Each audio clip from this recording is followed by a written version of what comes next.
Welcome to a special episode of the Sencast. My name is Dale Pickles. I'm the host of the Sencast and the managing director of B Squared. Each week in our regular episodes, we discuss a different topic within the world of special educational needs and disability to improve our knowledge, to provide support to professionals working in schools, and to empower parents. This special episode is part of a series to celebrate the award winners from the 2024 Nasen Awards.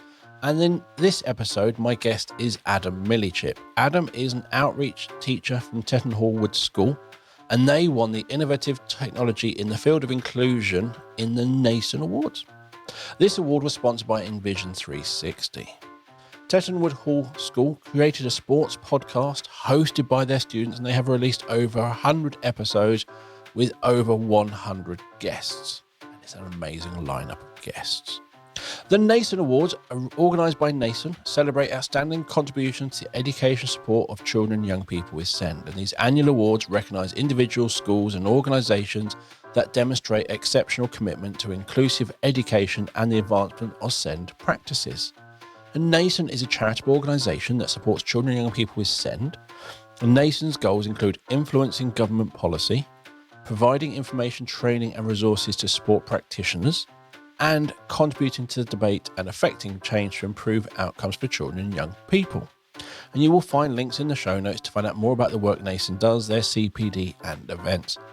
Now, let's get on with the podcast.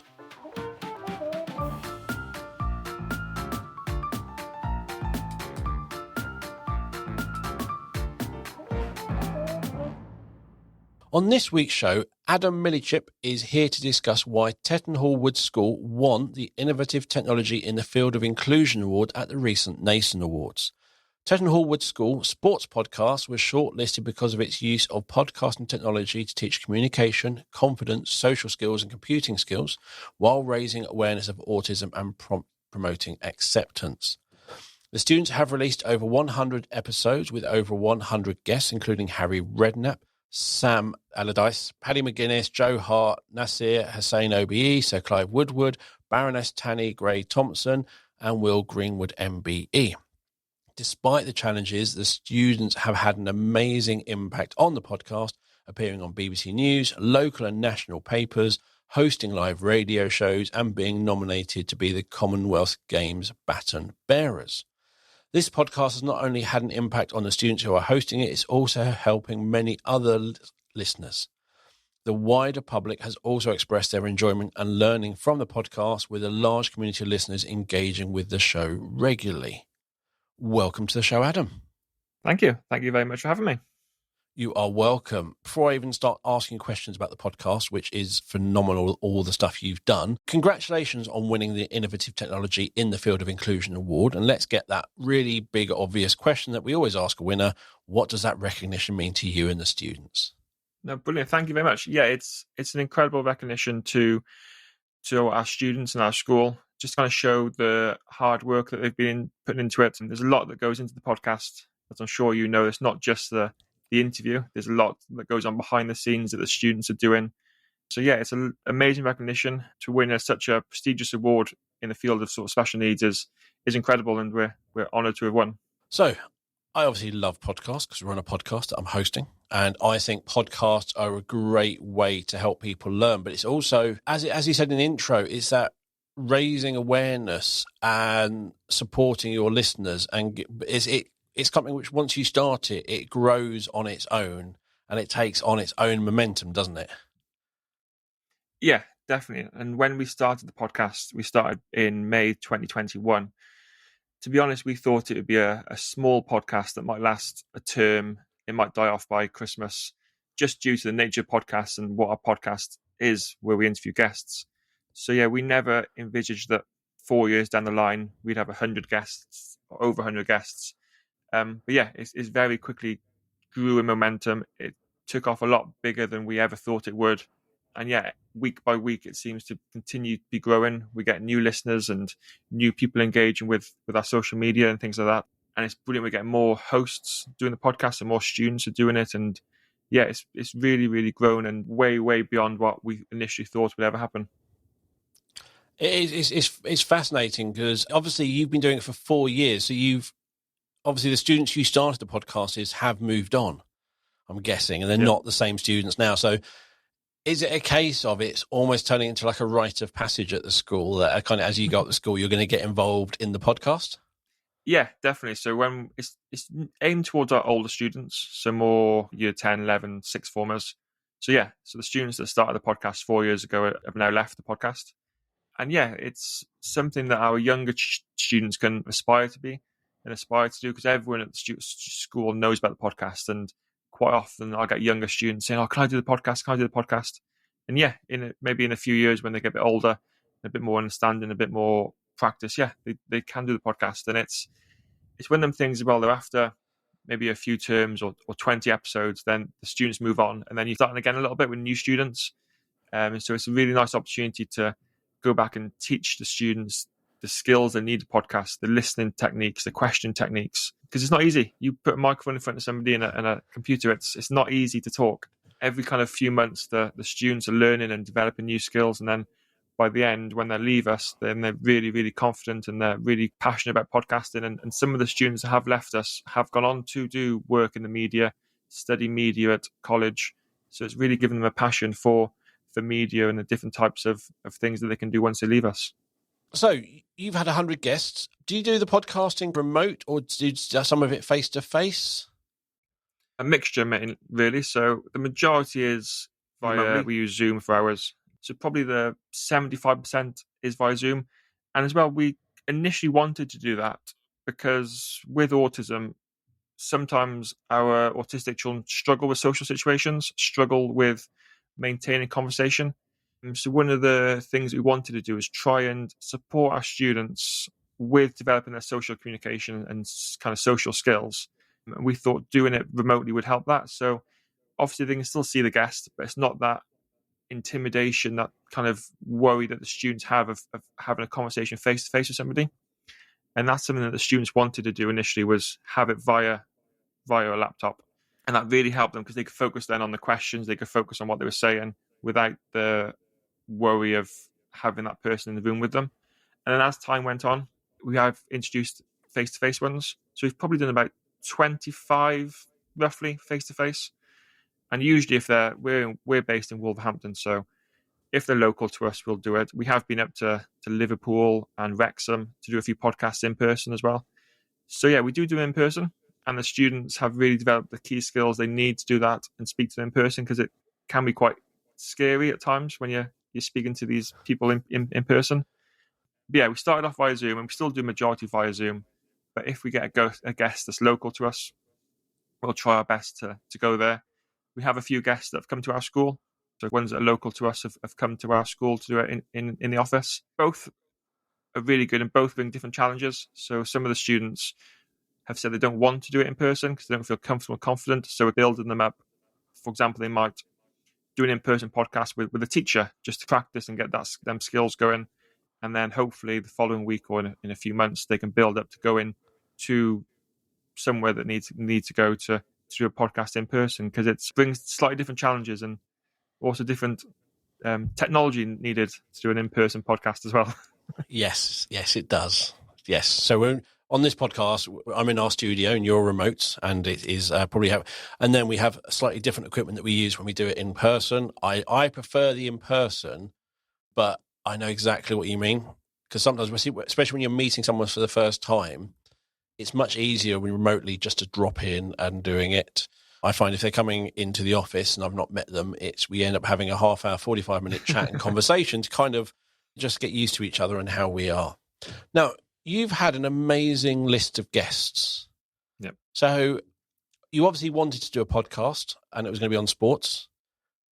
How did you get your first guests? And then how did it grow? So yeah, initially we identified some students for a podcast. So some of the students who needed a bit of support with their communication skills, because that was the idea of the podcast, to develop their communication skills. And I chatted with the students who initially wanted to do the podcast, and we chatted about things that we liked and things we disliked. And sport was something that the students liked and also a big passion of mine. So we wanted to do something that we were passionate about, because there's no point us doing a podcast about, I don't know, the World War II, and none of us had any idea about World War II, whatever. So we wanted to do something we were passionate about. And I'm a big sports fan. I was lucky enough, I know a few local Wolverhampton Wanderers footballers just through my job and friends of friends. So we thought, right, we'll try and get a few Wolves footballers on, or a few ex-Wolves footballers on. And that's how it started. So we started off with a few Wolves players. I knew a rugby player who played rugby for Ireland, again, through a friend of a friend. So again, then we thought, well, we start with these, and then it would just naturally die out because we'd run out of guests and we wouldn't know anyone. But what's amazing is the guests were very kind to put us in touch with their teammates and their contacts. So at the end of every podcast, we're a little bit cheeky, and we always say to them, oh, would you mind putting us in touch with a teammate or a colleague? And 9 times out of 10, they do. So 9 times out of 10, they'll say, yes, here's so-and-so's number, here's so-and-so's email. I'm sure they'll be willing to do it. So that's how it kind of grown. And as it's grown, our social media platforms have grown, and our kind of us being out there has grown. So when we do sometimes drop a message to one of these sports people or an agent, some of them have already heard of us. So yeah, they're more willing to do it and more accepting of doing it. And again, with the sports men and women we're getting, quite often they'll put it on their social media. So they'll put out a tweet or Instagram post and I've just been on the TWS Sports podcast. And some of these sports people have thousands, millions of followers. So it also means that their followers, their teammates, their other football, rugby players, cricket players are seeing it as well. So that's how it's grown. And yeah, we're very lucky that the guests are usually very good and will usually give us a contact for somebody, one of their teammates or colleagues as well. So it's very luckily how we've been able to grow. So you're saying you give an impressive list, but one of the people who I love the fact he was on your podcast, because I absolutely love him and everything their team is doing, is Paul Mullins. Yep. From Wrexham. And I've been following that Wrexham story ever since they were talking about buying it. I've watched the series and watching that team grow and everything, with his son having autism and how much he's trying to learn and promote and raise awareness of autism, and then how the series is doing it. So to link up with you is really powerful as well. Yeah, it is. And Wrexham have been amazing with us. So we first went to the racecourse ground, which is Wrexham's ground, about 2 years ago, maybe a year and a half ago, to speak to Phil Parkinson, the manager. Yep. So we took our students to the racecourse. They invited us down. We had lunch at the Turf, which is the pub just outside the stadium. We had a tour of the stadium, and then we spoke to Phil in person. So that was amazing. We spoke to him all about his career. So we spoke to him a lot about before Wrexham, and then also spoke to him a lot about Wrexham and the kind of climb up the ladder. So that was amazing. And then we spoke to Paul Mullin this year. So that was September, I think. I want to say September, a few months ago. And we spoke to him. His was remotely, but we spoke to him all about Wrexham. Spoke to him about his son. Spoke to him about autism. Spoke to him about being an autistic dad to his son, and how that can be amazing, but also a challenge as well. And especially being a celebrity, being in the limelight as well, that can bring his own challenges. And he was amazing, really, really good with our students. Spoke a lot about Wrexham, spoke a lot about Rob and Ryan and the journey they've been on. Wrexham have been really good. Hopefully one day we'll get Rob or Ryan. You never know. I hope so, because it is just, you watch and I've got friends who go, I'm not into football, and I'm like, Welcome to Wrexham is not about football. It's about people and community and learning that everyone's got a story, and if we just help each other and all that sort of stuff, and everyone's got their own story. And it's amazing how open everyone on that show is, and the reaching out they do in so many ways is really powerful. And I think, again, your podcast is doing that in bucket loads, because, as you said, you're going to have guests on, they've got their following, and you're educating all of their followers about autism.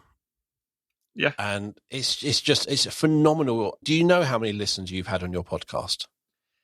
I know the total number is in the thousands. It's, last time I looked, it was all 100 episodes was in about 60,000-70,000. We average, I don't, it's hard. It depends on who the guest is as well. So if it's a well-known guest, then we get in the thousands listeners. If it's maybe not so well-known, then it's maybe a few hundred. It massively, I know it peaks and troughs hugely, depending on what the episode is. Yeah.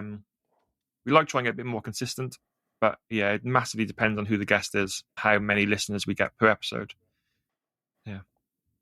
But yeah, it's going back to what you said right at the beginning. It is a lot of work. And you've got a lot of work preparing them, helping your students get ready for doing the actual interview and being confident enough to ask the questions and have that conversation. But also once it's recorded, there's more work to do. So are the students involved in the editing in any way? Yeah, they are, some of them. So yeah, again, initially when we started the podcast, I've never done a podcast before. I've never really looked into it. So I thought, it'd be easy. We'll click record and upload. Definitely doesn't happen like that. So the kind of process would be, I'll tell the students who the guest is. So next week we're speaking to David Beckham. And then the students would go away, spend a week at home or in the lessons researching about David Beckham, finding out, usually it's about 25 questions. So we do it in chronological order. So right, we'll think start of when he was a child. We'll ask questions about his childhood all the way up to present day. And then the students will come to me and say, right, these are the questions. We'll work on it. We'll think, that's not a very good question. That's a really good question. Or you can't ask that because he doesn't like talking about that, for example. And then we'll come up with our questions, do the interview. And then, it's the editing of the podcast, which some of the students help out with. It depends. Some of the students aren't so keen or maybe not quite at the level of being able to edit it. But so some of the students will then work with me to edit the podcast. So I'll sit down with them and I'll show them, like, this is how we do it. And I'll edit it and they'll do little bits as well. What some of the students do, because it's maybe slightly easier, is edit bits of our social media. So I'll give them a 5-minute clip of the podcast and I'll say, right, can you find me a good 1-minute clip and edit it, please? Because it's a lot easier, a lot less time consuming, because editing can take hours, can't it? Yeah. So I'll usually give them a short clip and I'll say, right, can you edit this for our Instagram page? And then they'll go away and they'll use the iPad and the software to try and edit a clip and maybe add a bit of music over the top. So yeah, that's more what the students probably do, is more the shorter clips of social media, and they're getting better at it and they're practicing it, because it can be quite difficult. And also finding a good clip, because you don't want a clip of the guest talking about something that's quite boring. You want to try and find this. So the students are trying to work hard on trying to find a good clip that kind of hook our audience into listening to the episode. So yeah, that's what the students are mainly doing, is the more social media side of it. It is hard trying to find you when you are literally talking for however long, to find that 1 minute or 30 second. This is a bit that really is interesting and represents what we were discussing about. That is a really hard skill. It is, yeah, it is. And I'm not involved in that bit. Someone else does that. Mia does that, which is great. So yeah, everything you're doing is phenomenal, because you sit there and you went, let's give it a go. You didn't immediately say it's not going to go anywhere. And I think in lots of ideas, you think it might fizzle out. But I think as you get people on board, as I said earlier, that momentum grows. And that's what's really phenomenal is it has been going on for 4 years now. Yep. And I bet you don't see it stopping, do you? No.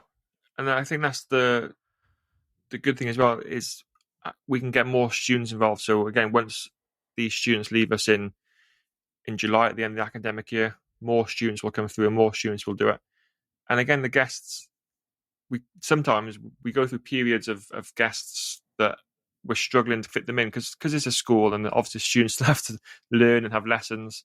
So trying to fit the guests into around the students' curriculum and the students' learning and the students' lessons is difficult. So sometimes we usually try and do one episode a week, record one episode a week. So yeah, we've got plenty of guests lined up. So usually we just do it in school terms. So when it comes to Christmas and Easter and summer holidays, we don't release an episode. So it's just every Tuesday, term time. So yeah, the guests are still there. We've still got plenty in the book to ask and interview after Christmas now, probably. So yeah, I don't see it stopping anytime soon. That is excellent. It's one of those things. And what I love about podcasts is if you do a webinar, it kind of sits there for a while and disappears down in an order. But what I love about podcasts is somebody might find your podcast next week, listen to one episode, go, this is brilliant, and then listen to all of them. And that's what I love about podcasts, is they sit up there forever. And people can find podcasts when it suits them, and they can pick and choose those ones you might, because you might have people who just listen to your football ones or things like that. It's a great way of learning, and it's a great way, especially involving the students, is phenomenal, and really highlights that. And again, I see lots of places where people are saying autistic children cannot, autistic children can't do this, autistic children are able to do this. They can host a podcast. Yeah. And that is something as well we wanted to try and do is teach the public and show the public about what autism is.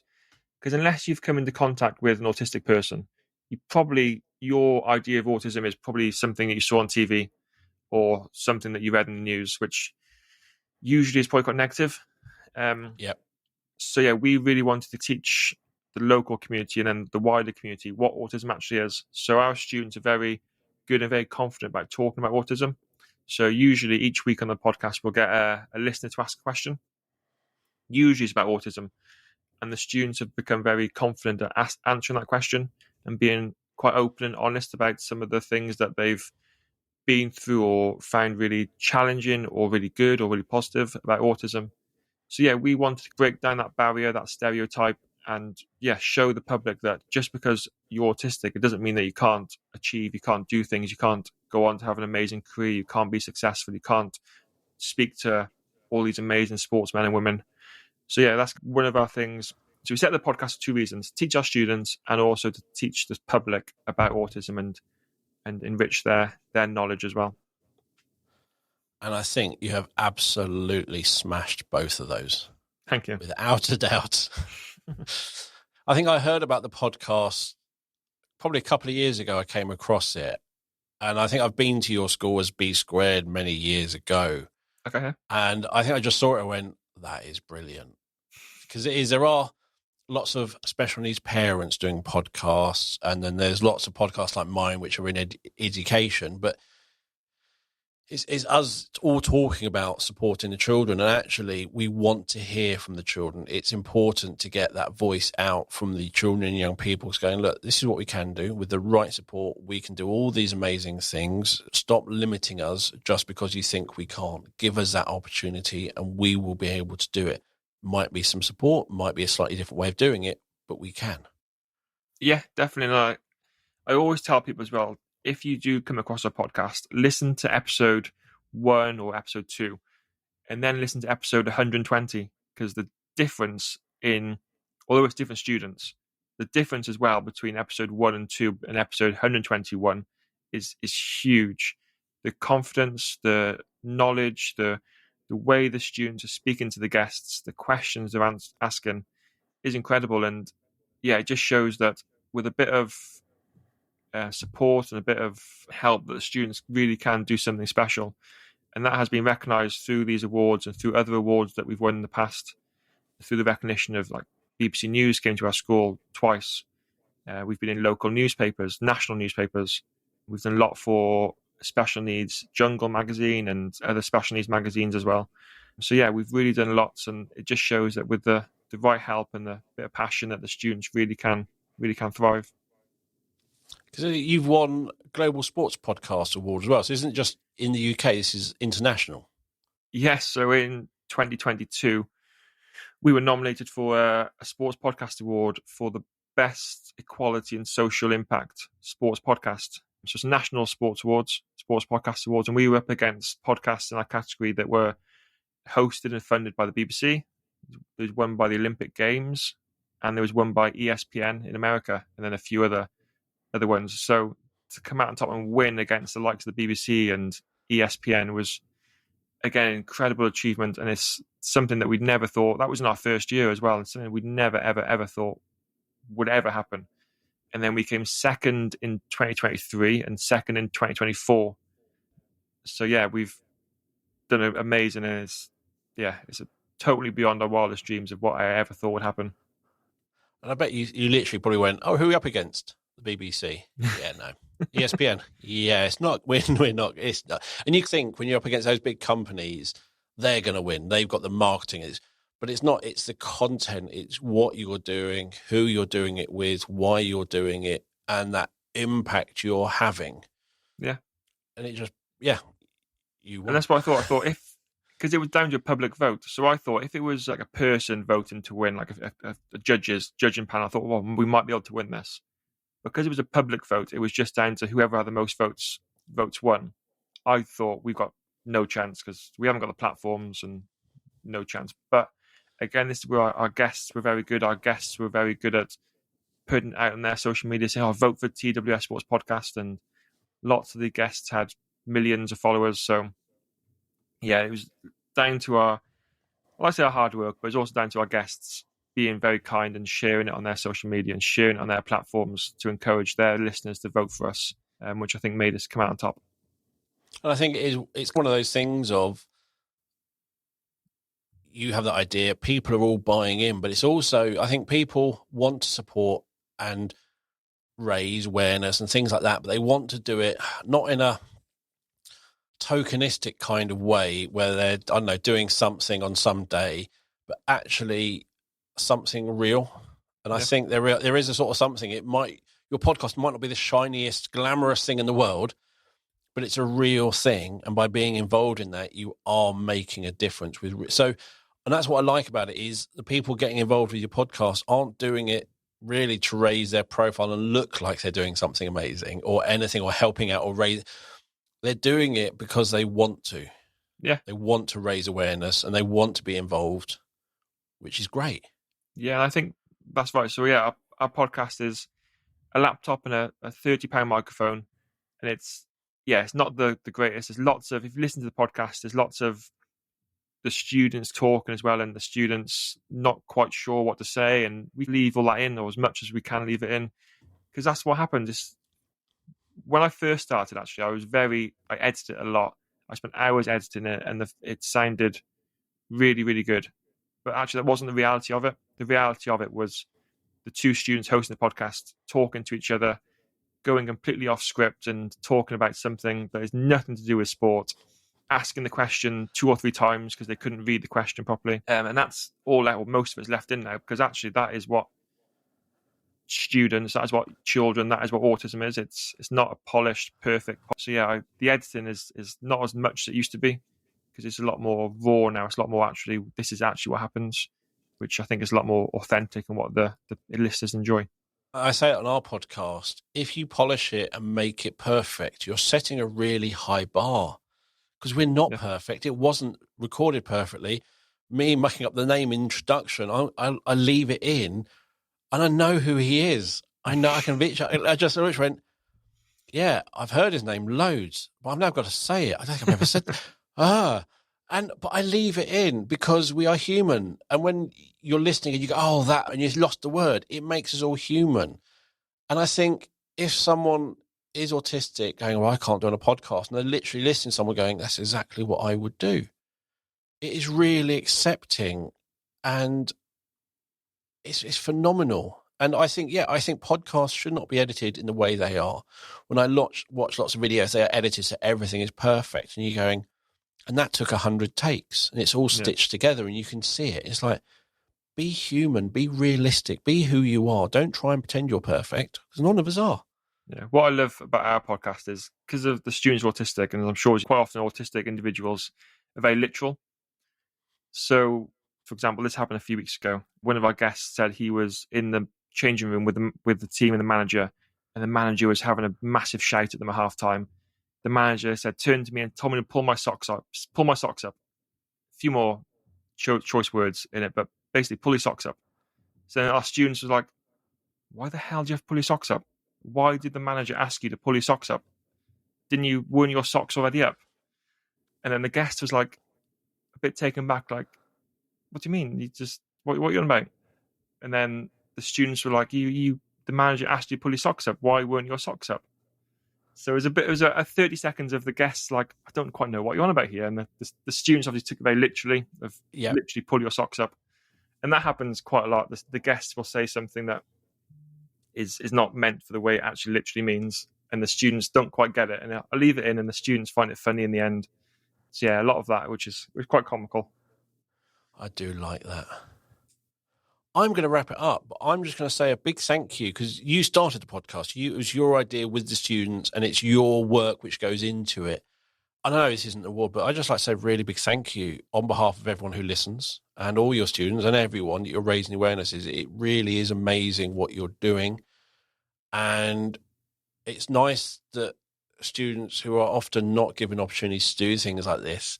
And interesting, you said it's the children who need support with that communication. So you're not choosing the best students. You're not choosing which is what happens in schools, that children with SEN don't get the opportunities. It goes to those who already can and will get it right and will get it perfect that get these opportunities. So to actually changing that and giving it to those who need it to show that having that belief in them, it's just phenomenal. So thank you for everything that you do with that. You've given me some links to share. So I will, as always, put all those in the show notes so people can find your podcast if you haven't found it already and have a listen, but also your Twitter, your Facebook group and your website as well. And you'll find all of the show notes on our website or wherever you listen to the podcast. So thank you for listening to the show. If you want to get in touch, let us know your thoughts, suggest topics or anything else, please message us on social media or send an email to hello@thesencast.com. The Nasen Awards are organised by Nasen and they celebrate the outstanding contributions to the education and support of children and young people with SEND. These annual awards recognise individual schools and organisations that demonstrate exceptional commitment to inclusive education and the advancement of SEND practices. Nasen, the organisation behind the awards, is a charitable organisation that supports children and young people with SEND. And Nasen's goals include influencing government policy, providing information, training and resources to support practitioners, and contributing to the debate and affecting change to improve outcomes for children and young people. You will find links in the show notes so you can find out more about the work Nasen does, their CPD and their events. So thank you for listening. We'll be back soon with another episode of the Zencast. It is goodbye from me. Thank you very much. Thank you very much for having me. Bye, everyone.